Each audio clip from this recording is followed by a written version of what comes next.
honored tradition for Georgia to be in the Sugar Bowl. I know our team and our university is really excited to play one of the New Year's Six bowl games. Our players have really ramped up practice since we came back from Christmas break. We've got a really great matchup with Texas, one of the premier programs in the country. Got a lot of respect for Tom Herman and the job he's done, and I'm glad we're able to tighten this thing and get a little closer to the game, just so we can get our team ready and prepared. But when you think of the Sugar Bowl and you think of the history that Georgia has, I know a lot of our fan base is excited, and a lot of friends I have that went to school at Georgia have said this is an awesome opportunity to come back to New Orleans and play at a great event. So we're excited to be here. Thank you very much, Coach. Questions for Coach?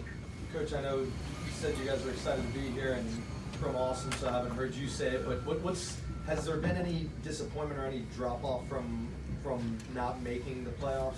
You know, I don't think so. I think we addressed that right after the game. We understand that we didn't control the parts that we had to control to make that game, and we moved on past it. I mean, certainly I think when you think about the playoffs and the 4 top teams in the country, you want to be part of that. Every one of our players will tell you that. But we also know the hurdle that's in front of us in Texas, a team that's got a great tradition, really good football team, plays in a really good conference. So we have a standard that we play to regardless of who we play, and we know we're playing a really good opponent, and our players are excited for that opportunity. This is one of the best bowls in the country. Justin Fields is on the plane with you. Can you talk about his status and also just the trend in quarterbacks, for want of a better word, impatience about them wanting to start, and do you see this as an increasing trend in college football? Well, I don't think it's just impatience of quarterbacks not want to start. I think every kid on that plane wants to start if you ask them. So they all want that opportunity. The unfortunate thing about quarterback is only one of them can start. So it's not like where we have 6 defensive backs or 5 defensive backs or 4 defensive linemen. It's a very unique position.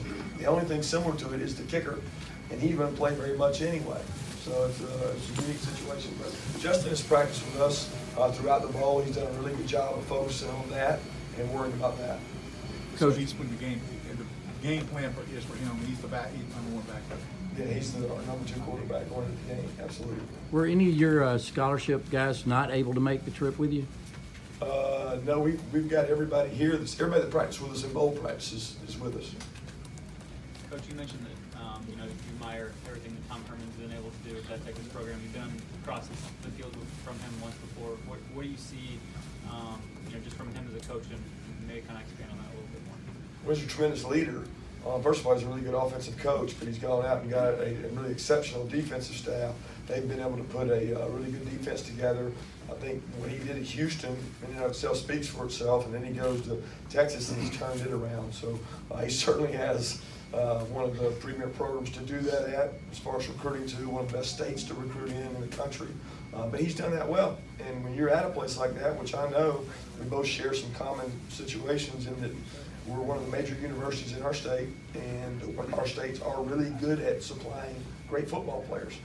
But you still have to go out and sign them, develop them, and become a good football team, which he's been able to do at Texas. Kirby, we didn't get a chance in Athens to ask about, we didn't see DeAndre Baker last Friday. Where was he, and has he reconsidered at all playing in this game? Yeah, DeAndre Baker's not going to play in this game. He has decided not to play in the game. That was a decision that he came to, I don't know what day it was last week, somewhere around midweek.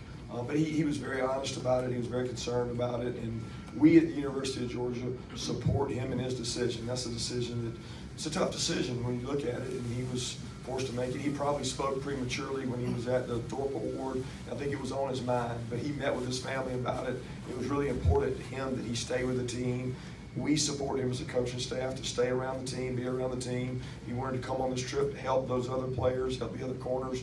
So it was a decision that he had to make. And look, across the country, there are a lot of guys making that decision, and it really weighed heavy on that kid. And he came to us and told us, and I told him we would support him, and he's here with us as part of our family. He came back, after having a pretty good grade as a junior and decided to play and help get us to this point. But he's not going to play in the game. Time for 2 more. Jordan Davis, we didn't see Jordan Davis out there last week. Jordan was inside rehab and doing some things. He's had a back problem, a little bit of a back issue, but he practiced some today. He continued to practice. I think he's going to be fine for the game. Okay, how much has Tyson Campbell grown with him stretch in practice? Obviously, never seen on the field as much. He's got a lot of reps. So he's gotten a lot of opportunities, and we know we're up against some really good wideouts. They've got really big physical wideouts across the board. They do an exceptional job throwing the ball down the field. So we know those guys will get tested, and all the secondary will. So we're trying to prepare them as much as we can. We're excited to be here, guys. We've got a great football program. We're an up-and-coming program when it comes to setting a standard. We want our kids to play to our standard, and that's our #1 goal, is to play our best game in this game. Coach Hampton, your wide receivers coach, what has he done for this group, helping you guys get to where you are right now, a year after joining you guys? I think he brings a wealth of experience at the position. He commands a lot of respect in that room. He's brought a lot of good ideas to our offense. I think he's really taken a wide receiver group that was really talented, and he's made them more productive.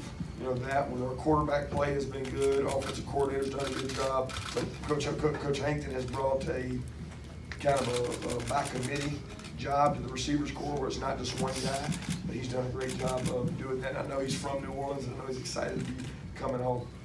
Thank you very much. Thank you, guys. From Jonathan Ledbetter over to this back.